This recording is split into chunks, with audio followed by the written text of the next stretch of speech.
And thank you to everyone who's watching there, home, office, wherever you may be. Hopefully, you're someplace cozy. It's been pretty cold out there for most of the eastern U.S. This is the Portfolio Review Virtual Expo, our first event in 2026. We're really excited because it is a new year, which naturally means it's a great time to find new investments and new strategies for your portfolio.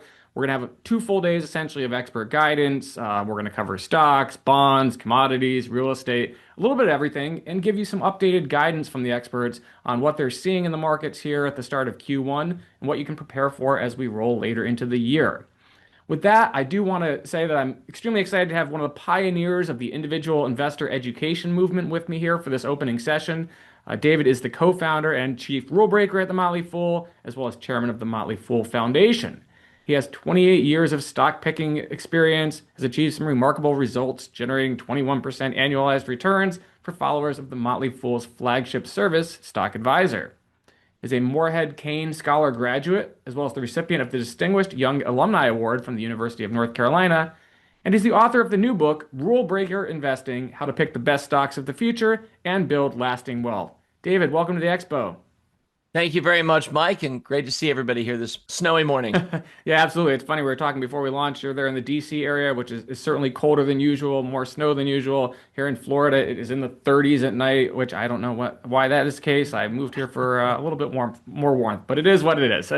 In any event, I'm sure everyone watching is familiar with the Motley Fool name, but they may not really know about your company's really intriguing origin story. So I was wondering, as we get started, why don't you walk them through, how you and your brother Tom founded the company and how it has evolved since then, all the way back in the early 1990s. Sure, Mike. Well, thank you. And I would say that we started with very good timing because we didn't know the World Wide Web was about to be born. We were using AOL back in the day. Online services were an interest of ours just coming out of college. And we'd been raised as investors by a dad who taught us about the stock market. From early days, he said, buy and hold, find great companies, very Buffett-like advice. And so we, as young 20-somethings, were doing that. And then all of a sudden we realized, oh my gosh, it's going to be so much better for investors because investment research for us back in the day, Mike, was you may remember this too. You had to dial up the 1-800 number to get the investor relations of the company you were researching, and then they would mail you the annual report from maybe 8 months ago. And that was investor education and research back in the day. It took a while, wasn't very efficient. And then all of a sudden the internet shows up and we realized there are real-time stock quotes. You can trade information with people on forums and discussion boards. You can learn so much more, so much faster about the world at large. And so from early standing point, keyword fool on AOL, America Online was right in the Washington, D.C. area, which is where I live today, where it snowed this past weekend. We just began to build out a community of people who loved investing. And eventually we started realizing, oh my gosh, we can hire people. And we became a company. And here we are now in our fourth decade.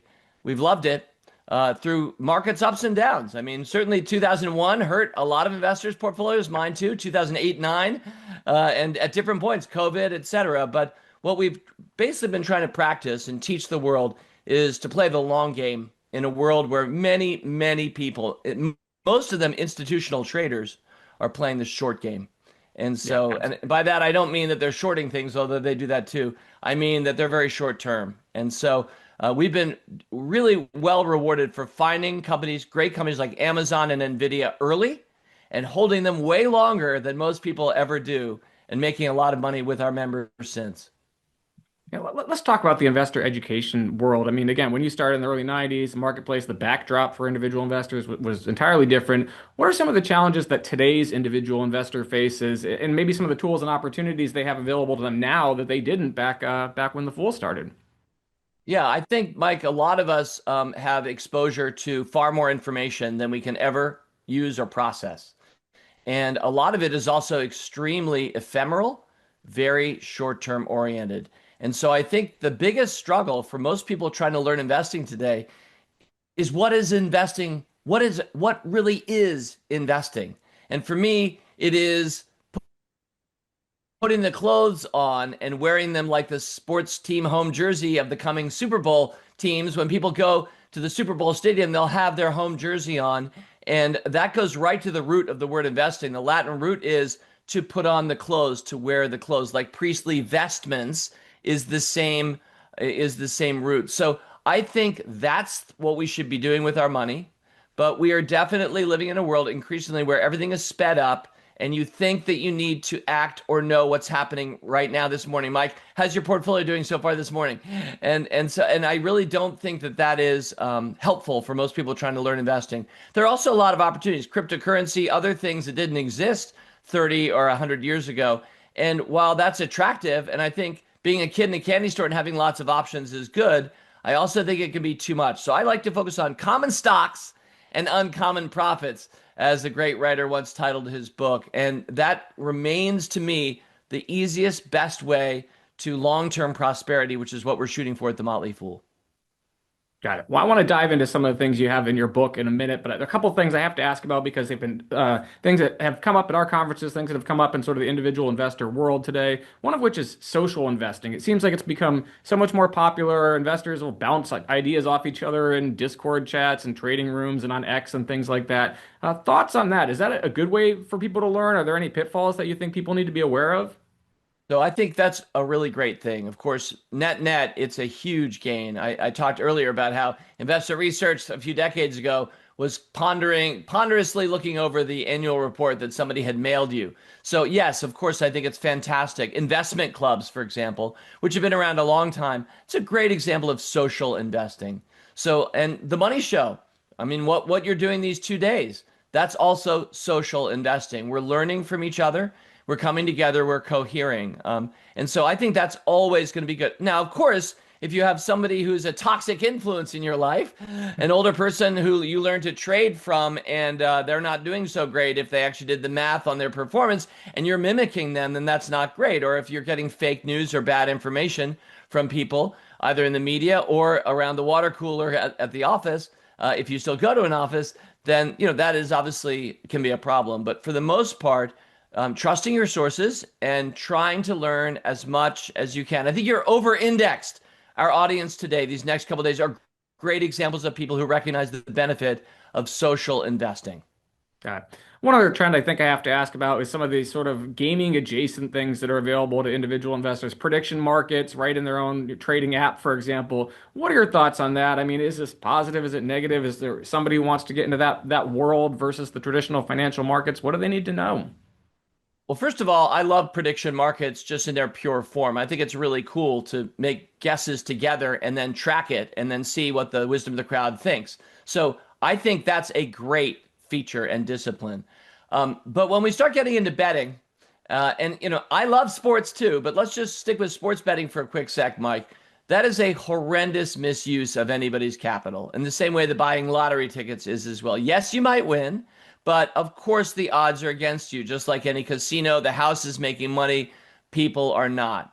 And the reason sports betting and other forms of prediction market betting don't make much sense to me is because it's a 50-50 proposition most of the time. Mike, you won, I lost, and the house gets its 5 to 10%.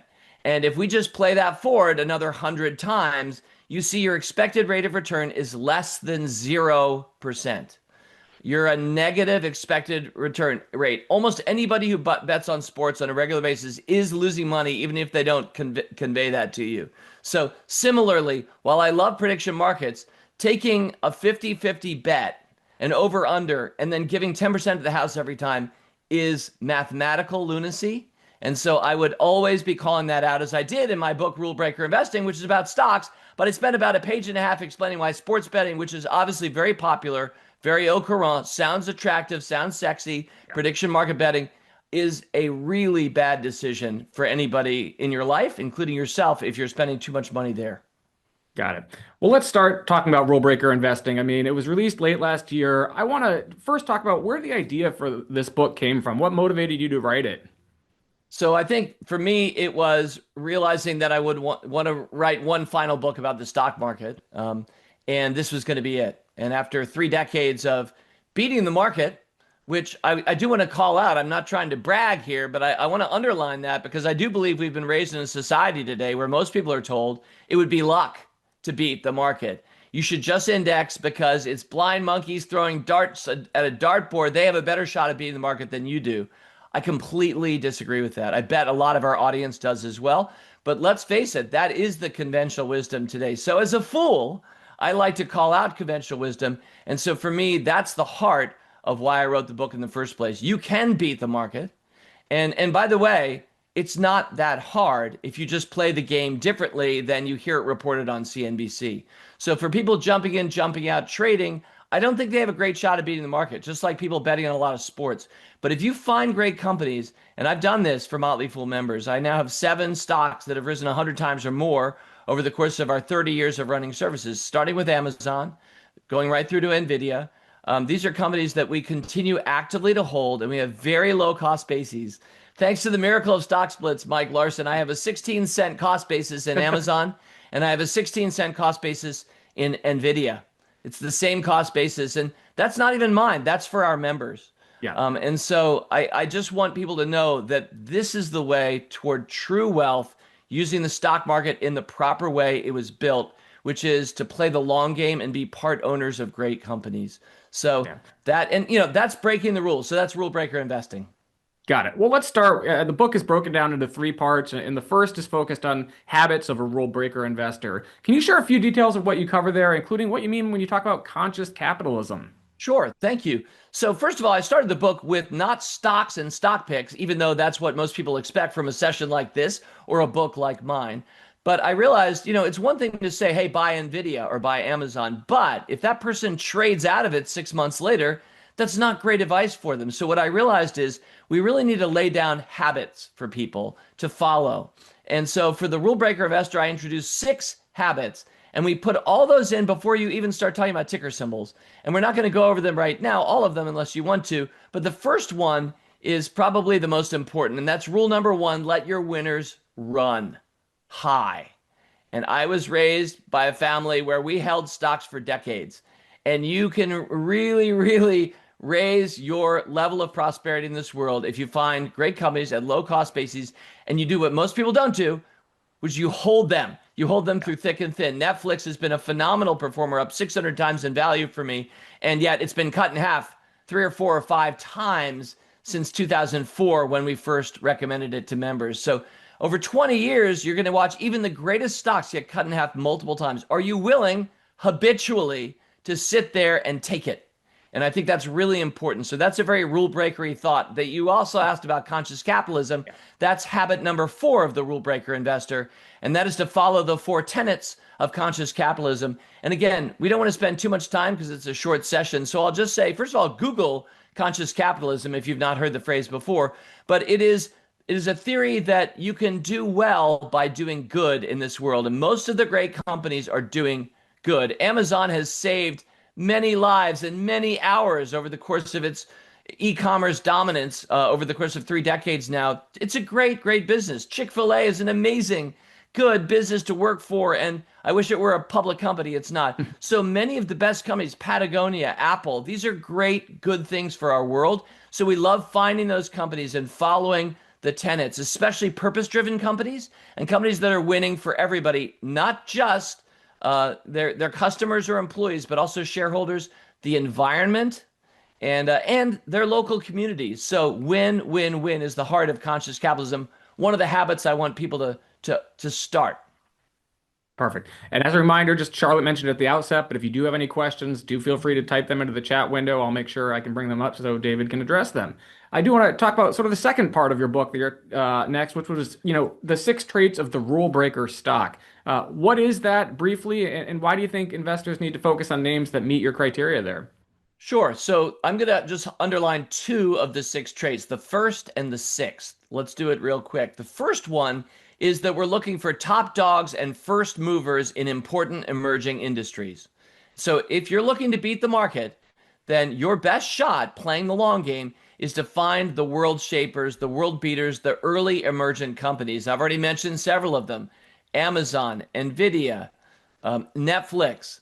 How about Tesla, which comes along when people are like, electric cars will never work, right? Top dog and first mover in important emerging industries, not just any industry, Mike, important ones. So I love to find the tech leaders.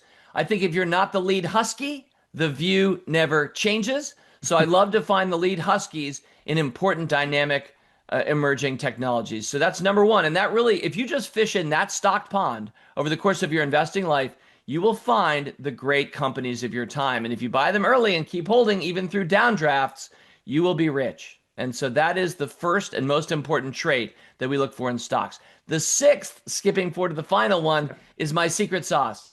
Because the sixth is that the stock generally be regarded as overvalued. When I first recommended Intuitive Surgical, which is the worldwide leader in robot-assisted surgery today, in 2005, it was trading at 71 times earnings. And many people would say things like, I would never buy a stock trading at a PE ratio of 71. And it was so overvalued. And Tesla has always been so overvalued. Amazon, of course, would never make money. It was so overvalued. And while I initially thought, this is very anti-conventional of me to buy these companies, to recommend them to members, I've since realized why it works. And to give it short shrift here, but still speak it out, my truth is that most of the great things that lead to great companies are not measured by numbers. And so when people look for numbers and see a PE ratio of 71, they don't see who the CEO is. What is the value, Mike, of Jeff Bezos to Amazon or Elon Musk to Tesla? There is no number on the financial statements for those men. There are also CEOs who subtract value. Many undervalued stocks look undervalued, but the market's smarter than that. They see, we got somebody who's not a great CEO of this company, I wouldn't buy it, right? So that is one example of there are no numbers for the things that matter most. I'll give another quick example. In addition to who's running the company, how about the brand of the company? The brand and reputation. These things are very valuable and important. Apple has the most valuable brand in the world and is also just about the largest company in the world. Those things are correlated, but there is no measure, again, on the financial statements for brand. So we've already talked about the CEO and the brand, and no one is scoring those. Therefore, all the companies that are great with great CEOs and great brands look, in quotes, overvalued. And people say, I would never touch that stock. It's way overvalued. So that is the secret sauce of rule breaker investing. There are, of course, 4 other traits that I look for as well that I think are all very important, but that's the first and the sixth. Got it. One last thing I talk about in the third part of the book, I'd want to ask, you talk about the 6 principles of the rule breaker portfolio overall, and you had an interesting title there. You said investors should make their portfolio reflect their best vision for the future. Why and how does that apply in this world? Yeah, I think that your money should be a direct expression of yourself, your values, and what you believe and what you're looking for. I don't think it should be a bunch of stocks or holdings that somebody else recommended to you, and you really don't know much about them. So I often, since I'm an English major, I often liken this to our books on our shelves. If I were to go to Mike Larson's house for a happy hour, you're out getting me a cocktail, and I'm looking over your books, I can get to know you pretty well by seeing the books on your shelf. Our books are our friends. I think the same should be true of anybody's brokerage statement. I should be able to look up and down what your holdings and go, okay, I see kind of what that person's interested in the world. And I contend with high confidence that not only will you feel better about your investing and learn more and enjoy it more if you have filled your portfolio with things that you like or love and that you're interested in, I also contend that you will do better.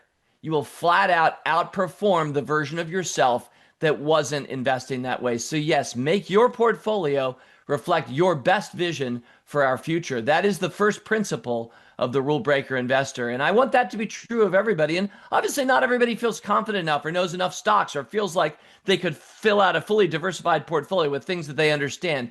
But intellectual curiosity should be a flame that burns your whole life, and studying and learning, what is this whole AI thing? And what about the coming age of robotics?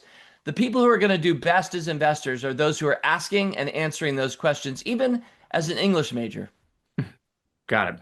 Well, I mean, you've thrown some ideas out there that I guess are stocks you like for the long term. People obviously looking for actionable ideas if they have anything. Is there anything else you haven't mentioned here so far that you think is probably worth sharing in this market environment that could work for someone? Yeah, I mean, I think that for the most part, you should just be dollar cost averaging constantly. If you're a wage earner, many are. I hope every 2 weeks you're saving 5 to 10% of your portfolio. And I hope every 2 weeks you are investing that. Pay yourself first. And I don't care whether the market's high or low. Every year I predict the market will be up this year. That is my prediction for 2026. Here's the trick. I don't know, but the market rises 2 years out of every 3. Therefore, I'm one of the higher rated market timers in the world because I just say the same thing every year and I'm right most of the time. And that's especially in the face of people saying, especially before 2025 began last year, a lot of people said market's going down. Market is high, it is going down. So I don't listen to that talk. What I Yeah. do and what I advise everyone to do is to invest early and often and constantly over the course of your life. Don't jump in, jump out. Don't get afraid of things. Fear drives too much on the market. The market rises over time. It rises 9 to 10% annualized. That's a small miracle. Make sure you get early in on that train, the earliest depot you can, and stay on that train your whole life long. You will do so much better than the people who are worried about the market, guessing, jumping in, jumping out. And so, yeah, those are just some more general thoughts about how to approach the market. Of course, there are hundreds of companies that I think are worthy of your portfolio. And I've already mentioned a bunch of them. I generally like the same companies over and over. Like I think Netflix is a pretty good buy right now. With it's about down about a third from its high just last summer. So that would be an example of maybe a bounce back stock. But I mean, I have just held Nvidia for 20 plus years now, and it's just been always the right answer. Like, what's the stock we should be buying today? It continues to be Nvidia 20 years later. But many others besides Duolingo, a completely different kind of a company, a smaller cap company. I think that's a good example of a rule breaker. I also want to say, Mike, right away that any stock pick I mention could well be a loser. And that's an important part of what I'm saying all the time as a fool is that I'm comfortable with losing. I never load it up on one stock or say this is the one. I'm broadly diversified and I'm willing to be wrong like a venture capitalist. I know most of my big winners are going to carry my portfolio. I'll have a lot of losers besides. That is rule breaker investing, which, not everybody needs to do. This is the book and I am a rule breaker, but I'm not here saying this is the only way to invest or this is the way everybody in the money show should invest. But I do owe it to the world near the end of my investment life to say this has worked wonderfully. I believe it will continue to work wonderfully in part because it's very contrary to how the conventional wisdom often plays the game. Got it. And I just given everything that's going on out there in the world and the markets and the headlines that people are saying, I do have to ask, what is your advice for an investor who's seeing the political stuff, the geopolitical things that are being thrown at us every day? How do you as an investor sort of cope with that and separate it if you need to from what you're doing in your portfolio? It's very much on our minds, and I'm glad you asked it. And I would just say that my answer is the same in 2026 as it was in 2025 or 2001 or any other period, 2008, 09, GFC. I truly believe that you will be best rewarded by investing for your whole life and thinking more about your individual companies that you're a part owner of than whatever the geopolitical strategy or environment suggests right now. There's a great line that I quote in Rulebreaker Investing, which is basically anybody's macro view is worth nothing at all, including my own. And that line comes from Warren Buffett. I truly believe for most of us, we should think of ourselves as trying to find the best companies of our time and being part owners and not worrying about political instability, which is out there right now. And it's very regrettable for me anyway, I'm sure for many of us. And yet I'd also say that we forget the good news. Amazing stat came out, you may have seen it a week ago, that last year, 2025, with a 20% drop in the nationwide homicide rate, became the lowest homicide rate in American history, at least going back to 1900. Many people don't know that. They think it's really Yeah. dangerous out there and watch out for your kids and all the rest. It's not true. The world is a lot safer and a lot happier than you'd see in the headlines. Remember, headlines are geared to get you to click, get you to worry, get you to jump in and jump out of the market, financial headlines. And I don't do that. I'm a believer. Never bet against America. Warren Buffett said, I agree. And I continue to be wildly rewarded finding great companies like Intuitive Surgical, Apple, Tesla, Nvidia, Booking. All of these are 100+ baggers for me because I was willing to buy and hold greatness. And I think that's going to work just as well right now as it did last year or 33 years ago when we started the Motley Fool. Yeah. Well, we still have a couple of minutes left. I'll keep an eye out to see if Charlotte sends any other questions my way. But one thing that I wanted to bring up, since you mentioned it earlier briefly, was other parts of the market that are not your traditional equities, cryptocurrencies, people are interested in. Obviously, in the last year, precious metals have taken a lot of the spotlight. What are your thoughts on those parts of the market that don't fit into sort of the traditional, equity analysis that you're talking about? And what do people need to know if they want to get involved there? Yeah, well, I would say, first of all, intellectual curiosity may well lead you to ask interesting questions about those things. And I would always encourage anybody to follow their whimsy, where their nose takes them. So I think it's great to learn more and more about the world and piece it together. For me, I have never found myself interested in precious metals. Maybe I was influenced by Jeremy Siegel, whose book Stocks for the Long Run pointed out that gold really has not been a value creator for a few centuries. It comes and goes. I realize it's at all-time highs today, but if you look at the inflation-adjusted returns of precious metals over any long-term period, you get crushed by stocks. And that makes sense to me because stocks represent real companies creating real value, delivering the products and services we use every day to the world at large. Precious metals are just a form of storing value, and it's very conservative. So it looks sexy, it looks attractive, not very interested in it.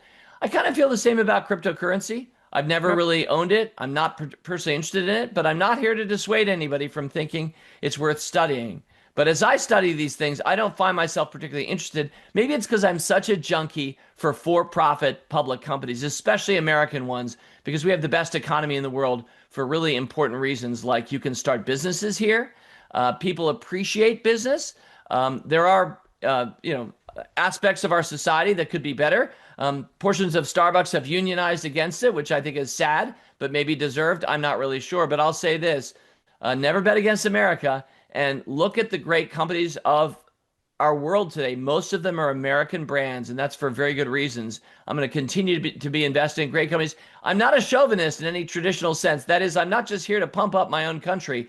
I love some of my foreign holdings. I want every company, including China, companies in China, I want them all to be awesome and to add value to my life and yours as consumers and to the world at large as businesses. And so I'm always on the hunt for more great common stocks. But Mike, I don't find myself that interested in going outside that sphere, but I totally respect people who love fixed income or find themselves fascinated by the blockchain or any other aspect of coming possibilities. I did, though, speak earlier against 50-50 bets where you have a coin flip chance of winning and you're both going to pay 5 to 10% to the person who furnished you the coin.